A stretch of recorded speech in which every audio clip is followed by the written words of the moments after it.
కళాక్షణము అనేటువంటి ఒక సంకల్పాన్ని తీసుకున్నాం. ఇక్కడ చిత్కళ అంటే సంపూర్ణమైనటువంటి కళలు కలిగినటువంటి వారు, ఆ కళల్ని ప్రసాదించేటువంటి దేవత. అక్కడ అమ్మవారిని మనం చూస్తున్నాం కాబట్టి ఎవరినైతే వేడుకుంటామో, ఇప్పుడు మనం మ్యాథ్స్ టీచర్ దగ్గరికి ఎందుకు వెళ్తాం? మ్యాథ్స్ చెప్తుంది కాబట్టి వెళ్తాం. సోషల్ టీచర్ దగ్గరికి ఎందుకు వెళ్తాం? సోషల్ చెప్తుంది కాబట్టి వెళ్తాం. అట్లానే ఆ సోషల్ టీచర్ని పేరు పెట్టి పిలుస్తామా? మా సోషల్ టీచరు, లేదంటే మా మ్యాథ్స్ టీచరు అంటాం. అంతేగా, ఇంకేమైనా పేరు పెడతారా? పేరు పెట్టి పిలవం కదా. అలానే అమ్మవారి దగ్గర అన్ని కళలు ఉన్నాయి కాబట్టి, ఆమె దగ్గర అన్ని విద్యలు ఉన్నాయి కాబట్టి, ఆమె అన్ని అయి ఉంది కాబట్టి ఆమెను ఏమన్నామయ్యా అంటే చిత్కళ అన్నాం. అమ్మవారి దగ్గర ఏమవుతుంది? ఇవన్నీ కూడా ఏవైతే సమూహం ఉన్నదో ఆ సమూహానికి సమస్తమైనటువంటి చరాచరమైనటువంటి సృష్టి జగత్తుకి కూడా అమ్మవారి మూలాధారమై ఉన్నది కాబట్టి ఆ యొక్క అమ్మవారి దగ్గర నుంచి ఈ కళలకి చైతన్యం వస్తుంది. మరలా ఏవైతే ఎప్పుడైతే కావాలో అమ్మవారు వాటిని అక్కడి నుంచి మళ్ళా తీసేసుకొని తను ఆ శక్తిని ప్రదర్శిస్తూ ఉంటుంది. అందుకే మనం మొట్టమొదటిగా అమ్మవారిని ఏమంటాం? ప్రకృతి నమః అన్నాం. ప్రకృతి అంటే ఏంటి?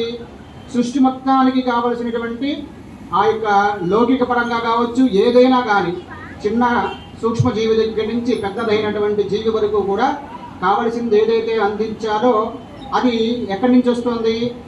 ప్రకృతి నుంచే వస్తుంది. అందుకని అమ్మవారిని ఏమన్నారు? సర్వ సృష్టి మొత్తానికి ఆధారభూతము. ఇక్కడ ప్రకృతి అంటే ఏంటి అంటే, అక్కడ ప్రకృతి అంటే మనకు కనిపించేదని కాదు, ఈ సర్వభూతం మొత్తానికి కూడా స్థితిని సృష్టిని కలిగించేటువంటి శక్తి ఏదైతే ఉందో, ఆ కలిగినటువంటి సృష్టికి ఆధారభూతం ఏదైతే ఉందో ఆ అమ్మవారిని ఏమన్నామయ్యా అంటే ప్రకృతి. కేవలం ఆ నామం వరకు మాత్రమే చూస్తే మనకేమనిపించింది? చిన్నదిగా అనిపించింది. కానీ ఆలోచించేవాడు దాన్ని విశేష జ్ఞానంతో ఆలోచించాడు అనుకోండి, దానిలో ఎంత ఉంది. అసలు ప్రకృతి అంటే మనం ఏం వర్ణిస్తాం చెప్పండి? ఏది కాదంటామో చెప్పండి? కాబట్టి అటువంటి ప్రకృతి స్థితిని కలిగించేదంతా కూడా మనం అమ్మవారిగా చెప్పుకున్నాం. అక్కడ అమ్మవారు ఏమైంది? ప్రకృతి అయింది. మరలా ఏం చేసింది అమ్మవారు? వెంటనే రెండో నామం ఏంటి? వికృతి. అంటే ఎంబడే చెప్తుంది అనమాట వికృతి. అమ్మవారు ఏదైతే ఇచ్చిందో మరలా దానిలో కావలసినప్పుడు మరలా ఒక ప్రళయాన్నో లేకపోతే ఏదో ఒక విధంగా అమ్మవారు సంహారం చేసేసి అది మొత్తం తనలో ఐక్యం చేసేసుకుంటుంది. ప్రకృతి తర్వాత విద్యాయే. అర్థమైంది కదా? విద్య అంటే ఏంటి? విద్య జ్ఞానం రెండు ఒకటేనా? కాదు. విద్య ఇక్కడ ప్రకృతి అనేది తెలుసుకున్నాడు అనుకోండి, అది విద్య. కానీ ప్రకృతిలో ఉన్న మూలాన్ని తెలుసుకున్నాడు అనుకోండి, అది జ్ఞానం. ఇక్కడ మీకు అర్థమైంది కదా విద్యకి జ్ఞానానికి తేడా? ప్రకృతి వరకే తెలుసుకుంటే అది విద్య, ప్రకృతికి మూలాన్ని తెలుసుకుంటే అది జ్ఞానం. ఇలా ప్రకృత్యై నమః, వికృత్యై నమః, విద్యాయై నమః, సర్వభూత హితప్రదాయై నమః, శ్రద్ధాయై నమః. ఇది కావాలంటే ఏం కావాలి? సర్వభూతాలందు కూడా వీడు మంచి చేస్తూ ఉండాలి, అటువంటి శ్రద్ధ వీడికి కలిగి ఉండాలి.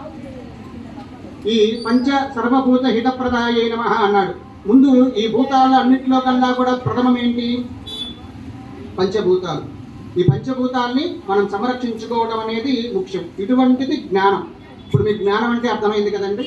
అలానే ఇప్పుడు ఈ చిత్కళ అంటే నామం వరకు తీసుకుంటే కేవలం ప్రకృతిని చూసినట్టుగా చిత్కళ అంతవరకే.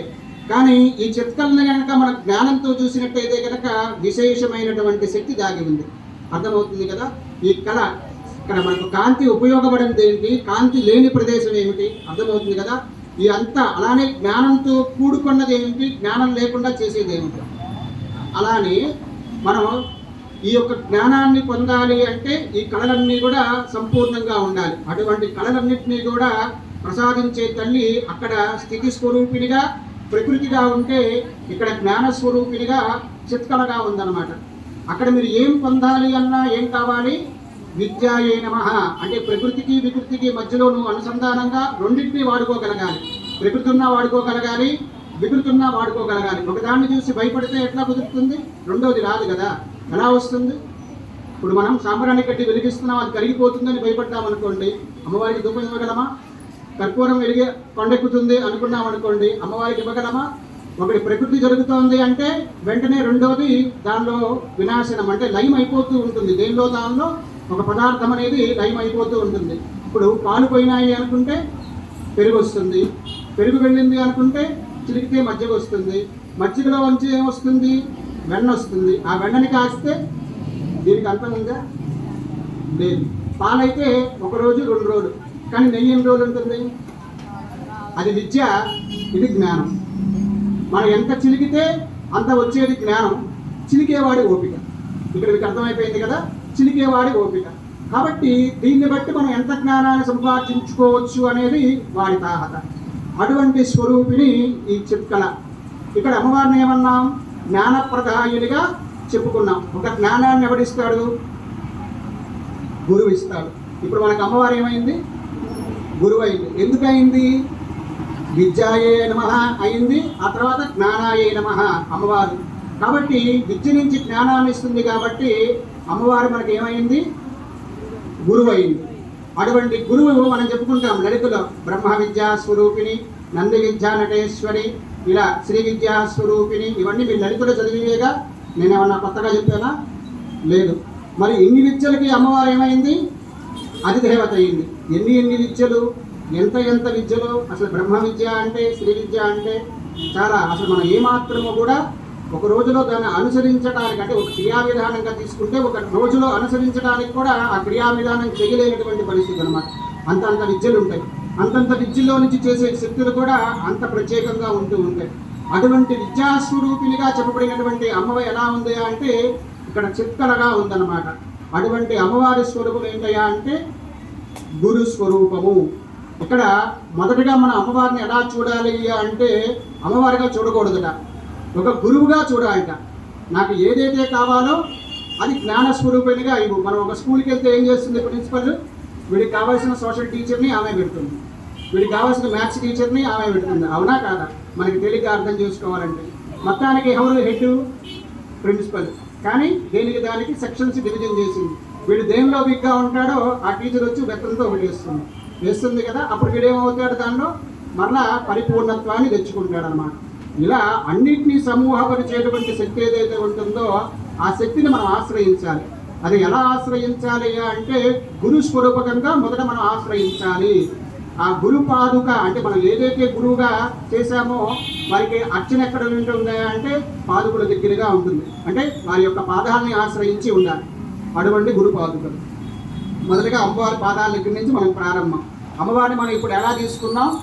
జ్ఞానం కావాలి కాబట్టి గురువుగా తీసుకున్నాం. ఆ గురువుగా మనం అర్చించాలి అంటే ఆ యొక్క పాదాల దగ్గర నుంచి అమ్మవారిని మనం పట్టుకొని బతిమిలాడుకోవాలి. ఈ పట్టుకొని బతిమిలాడిన తర్వాత మనం ఏం చూస్తున్నాం? అమ్మవారిని ఒక జ్యోతిలో చూస్తున్నాం. ఆ జ్యోతిలో చూసినప్పుడు దీపం పెట్టి నీళ్లు పోస్తే జ్యోతి వెలుగుతుందా? వెలగదు కదా. ఏం పోయాలి? చమురు పోయాలి. ఇప్పుడు మనం ఏం రూపకంగా ఆవాహన చేద్దాం అనుకున్నాం? చిత్కళగా ఆ కళని ఒక దీపస్వరూపకంగా భావిద్దాం అనుకున్నాం. అటువంటి అమ్మవారికి ఏం చేయాలి? మనం చమురుతో, ఇప్పుడు సౌభాగ్యం కోరుకున్నాం అనుకోండి, ఏం చేస్తాం? పసుపుతో కుంకుమతో అర్చన చేస్తాం. ఆయుష్ కావాలనుకోండి, చక్కగా అక్షతలతో పూజ చేస్తాం. ఇలా పూజ చేస్తున్నామా లేదా? అట్లానే మనం ఇప్పుడు ఏం కావాలనుకున్నాం? ఒక దీప ప్రకాశంతో కూడుకున్నటువంటి కొన్ని కళలు కావాలి అనుకున్నాం. అప్పుడు అమ్మవారికి మనం ఏం చేస్తున్నాం? నేటితో అర్చన చేస్తున్నాం. అది అలా అమ్మవారికి మరలా మనం ఏదైతే అర్చన చేశామో ఆ చమురుని మరలా ఒక దీపకంగా ప్రకాశకం చేసుకుని ఇంతమంది ముత్తైదువులు కలిసి ఇప్పుడు అమ్మవారికి ఒక పెద్ద గజమాల వేయాలి. ఒక 5 నిమిషాల్లో ఒక్కళ్ళ వల్ల అవుతుందా? ఎంతమంది కట్టాలి? బాగా పరిణితి ఉన్నవాడు కూడా ఏం చేస్తాడు? చిన్న చిన్న ముక్కలుగా కట్టి 4 దాన్ని యాడ్ చేసుకొని ఒక పెద్ద గజమాల తీసుకొని అమ్మవారికి వేస్తాడు. ఇప్పుడు మనం పెద్ద చమురు మాలని వేయాలి అమ్మవారికి. ఈ చమురు మాల అమ్మవారికి కనిపించదు, కానీ దానిలో వచ్చే ప్రకాశంతో కూడుకున్న మాల అమ్మవారికి పడుతుంది. ఇప్పుడు ఈ మాలని మనం ఒక్కళ్ళం కట్టగలమా? కట్టలేదు. ఎంతమంది కట్టాలి? ఇంతమంది కట్టాలి. కాబట్టి ఇంతమంది కడితే ఒక పెద్ద గజమాలని మనం అమ్మవారి దగ్గర వేయొచ్చు. కాబట్టి ఇలా ఒక చమురుతో కూడుకున్నటువంటి ప్రకాశమైనటువంటి కాంతి ఏదైతే ఉంటుందో ఆ కాంతితో మనం సాయంత్రం పూట అమ్మవారికి గజమాల కడుతున్నాం. అర్థమైంది కదండి? ఆ గజమాలని మనం అందరం కలిసి 108 దీపాల స్వరూపంలో అమ్మవారికి చక్కగా సమర్పిస్తున్నాం. ఆ చేయడానికి కావాల్సింది ఏంటి మరి? అమ్మవారికి ఇప్పుడు మనం దీపంతో గజమాల చేయాలి. ఆ దీపం వెలగాలంటే ఏం కావాలి? పుష్పమాల కట్టాలంటే పూలు కావాలి. అలానే మల్లెపూలు కావాలి. మల్లెపూల దండ కట్టాలంటే మల్లెపూలు కావాలి. అలా ఏ పుష్పం అయితే వాడుతున్నామో ఆ పుష్పాలు కావాలి. ఇప్పుడు మనం దీపమాల కట్టాలనుకున్నాం. ఎవరైనా సాహసం చేయగలరా? ఎవరైనా ఇట్టి సంకల్పం చేయగలరా? చేయలేరు. అటువంటి సంకల్పం మనది. అర్థమైంది కదా? అటువంటి అమ్మవారు మనకి జ్ఞానం ఎవరిచ్చారు? మళ్ళీ మన సొంతది కాదు. మనం ఒక అమ్మని ఆశ్రయించున్నాం. ఆమె ఇచ్చినటువంటి జ్ఞానంతో మరలా మనం లోక కళ్యాణార్థం దీన్ని వినియోగిస్తున్నాం.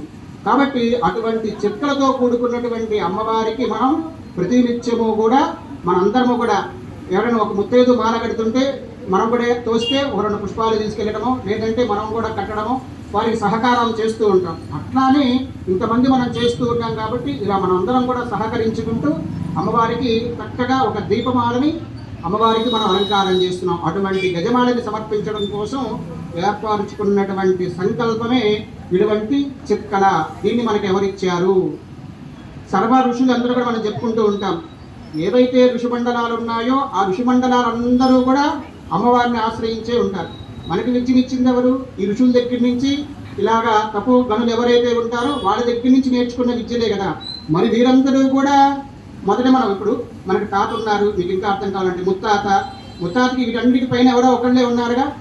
ఆ పైన ఒకళ్ళు ఉన్నది ఎవరో మనకి తెలియదు. అట్లానే ఒక గురువుని తీసుకుంటూ వెళ్దాం. ఈ గురువులందరికీ ఎక్కడొక్కడ ఎవరో ఒకరు ఉపదేశం చేసి ఉండాలిగా. ఆ ఉపదేశం చేసినటువంటి గురువు ఎవరు అనుకుంటే మరలా ఈ తల్లే అవుతుంది.